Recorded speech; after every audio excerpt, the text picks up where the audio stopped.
Alipoota efulumiziddwa minisita omubeezi avunaanyizibwa ku nsonga z'abakozi Mululi Mukasa eraze nga gavumenti bw'ebadde esaasaanya obutitimbe bw'ensimbi kusasula abakozi ab'empewo.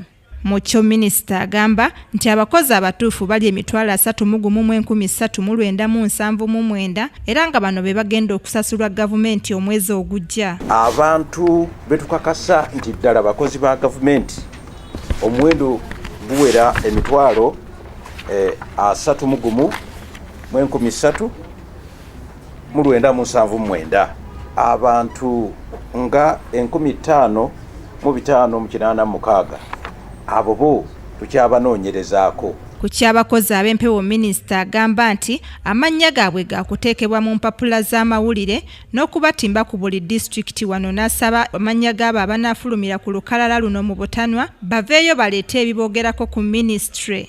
Bajje ne bibakwatako katugambe nga ebbaluwa ko yafunira omulimu obuzaale bwe akola mu kitongole ki atajje n'ebbaluwa okuva mu kitongole kyagamba nti akola ki akolera. Tubawadde okuva Julaayi ono paka ku 1 August n'amannya gaabwe tujja gateeka mu ki mu mawulire.